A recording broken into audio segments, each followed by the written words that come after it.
Champions කුසලාන්ඩ cricket තරඟාවලිය එහෙමත් නැත්නම් ශූරීන්ගේ කුසලාන්ඩ cricket තරඟාවලිය ඉරිදා නිමාවට පත්වනේ ඉන්දියාවට තුන්වෙනි ශූරීන්ගේ කුසලානය ලබා දෙමින්. නවසිලන්තය සහ ඉන්දියාව අතර පැවතුන අවසන් මහා තරගයේදී 49වෙනි පන්දු වාරයේදී ඉන්දියාව සමත් වුණා ලකුණු 254ක් ලබාගෙන තමන්ගේ රටට ශූරතාව නැවත ලබා ගන්න. කාසී වාසී දිනාගත නවසිලන්ත නායකයා පළමුවෙන් පන්දුවට පහර දෙන තීරණය කරා. ඔවුන් කඩලු 7ක් දැවී ලකුණු 251ක් ලබා ගත්තා. ඉතින් නායක රෝහිත් ශර්මගේ ඉන්දිය කණ්ඩායම 49වෙනි පන්දුවාරයේදී ඒ ලකුණු සීමාව පසු කර යමින් ශූරතාවලිය ජයග්‍රහණය කරා. මේ වෙනකොටත් ඔබ මේ විස්තර ටික හොඳින්ම දන්නවා. හැබැයි මේ කියන්න යන්නේ ඒ දන්න කාරණයට වඩා ඔබ දැක්ක හැබැයි ඔබ බොහෝ දුරට නොදන්න කාරණාවක් ගැන. ඒ මොකක්ද ඒ කාරණාව? ඔබ හොඳින්ම දැක්කනේ ඉන්දිය කණ්ඩායම ඒ කුසලානේ ලබා ගන්න ඇවිල්ලා හිටිය කණ්ඩායමත් එක්කම. හැබැයි මොකද්ද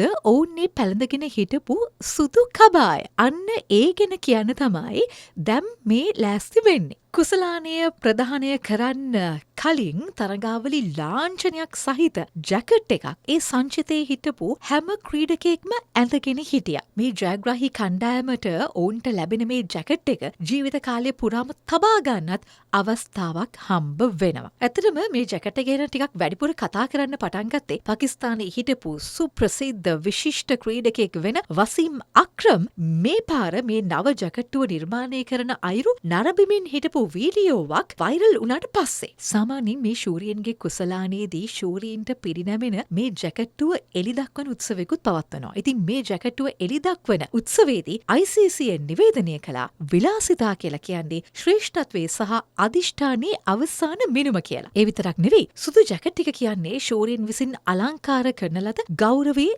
සංකේතයක් කියලත් ඔවුන් කිව්වා. එතකොට ඔබ කල්පනා කරනවා ඇති මේ වගේ සම්ප්‍රදායක් කලින් තිබ්බද? එහෙමත් නැත්නම් ICC මේ පාරද මේ සුදු ජැකට් එකක් පැළඳීමේ චාරිත්‍රය පටන් ගත්තේ කියලා. නැහැ. මේ සුදු ජැකට් එක පැළඳීමේ චාරිත්‍රය පටන් ගත්තේ 2009දී. 2009 අවසන් තරගයේදී නවසිලන්තයේ කඩලු 6කින් පරාජය කරාට පස්සේ සුදු ජැකට් එකක් ඇඳගෙන ජයග්‍රහණය සමරපු පළමු කණ්ඩායම බවට පත් වුණේ ඕස්ට්‍රේලියානු කණ්ඩායම. ඉතින් සෙන්චූරියන් වලදී නවසිලන්තයේ කඩලු 6කින් පරාජය කරාට පස්සේ ඕස්ට්‍රේලියානු කණ්ඩායමට හැකියාව ලැබුණා මේ කීර්තිමත් සුදු ජැකට් හිමි කරගන්න. අමතක කරන්න එපා ඕස්ට්‍රේලියානු කණ්ඩායමට ඒ කාලේ නායකත්වය ලබා දුන්නේ රිකි පොන්ටිං කියලා. කොහොම හරි මේ චැම්පියන්ස් කුසලාන නැත්නම් මේ ශූරීන්ගේ කුසලාන තරඟාවලිය ආරම්භ වුණේ 1998 දී. හැබැයි 1998 දී ඉඳලම මේ සුදු ජැකට් පැළඳීමේ සම්ප්‍රදාය පැවැත්වුණේ නැහැ. දකුණු අප්‍රිකාවේ සත්කාරකත්වයෙන් තිබුණා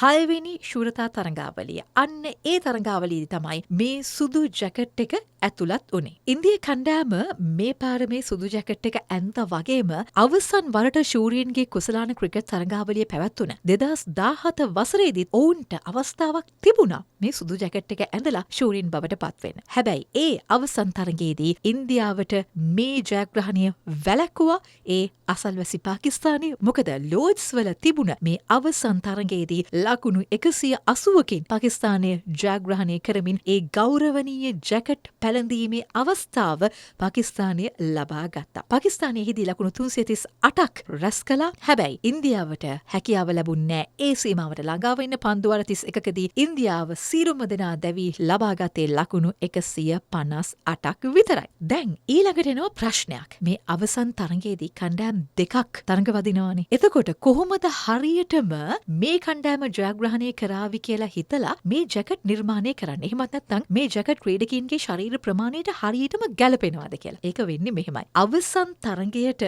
සූදානම් වෙන කණ්ඩායම් දෙකේම මේ ජැකට් නිර්මාණය කරනවා ඒගොල්ලන්ගේ මිනුම් හරියටම අරගෙන. ඉතින් පරාජය වුණාට පස්සේ ඒ ජැකට් හිමි වෙන්නේ නැහැ. ඒවට මොනවාද වෙන්නේ කියලා අපි දන්නෙත් නැහැ. හැබැයි ජයග්‍රහණය කරාට පස්සේ තමන්ගේ මිම්මට ගැලපෙන ජැකට් තමන්ට පැළඳීමේ අවස්ථාව හම්බ වෙනවා. දැන් එතකොට ඔබ කල්පනා කරනවා ඇති ශ්‍රී ලංකාව මේ සුදු ජැකට් කවදාවත් ඇඳේ නැද්ද කියලා? නැහැ. හැබැයි අපි ශූරීන්ගේ කුසලාන තරඟාවලියක අවසන් තරගයට සුදුසුකම් ලබා ගත්තා ඒ 2002 අවුරුද්දේ. හැබැයි එහෙදී ඉන්දියාව සමග තමයි අපි අවසන් තරගයට සුදුසුකම් සුදුසුකම් ලබා ගත්තේ. ඒ තරගය කොළඹ ආර් ප්‍රේමදාස ක්‍රීඩාංගණයේදී පැවැත්වුණා. වර්ෂාව හේතුවෙන් ඒ අවසන් තරගය අත්හැර දමන්න සිදුවෙච්ච හින්දා සමශූරීන් බවට ශ්‍රී ලංකාව සහ ඉන්දියාව පත් වුණා. ඕක තමයි ශ්‍රී ලංකාව සම්බන්ධයෙන් මේ ශූරයින්ගේ කුසලාන ඉතිහාසය දිග ඇරෙන්නේ. හැබැයි අපි බලමු 2029 මීළඟ ශූරීන්ගේ කුසලාන ක්‍රිකට් තරගාවලියේ අවසන් තරගයට සුදුසුකම් ලබාගෙන ශූරීන් බවට පත් වෙලා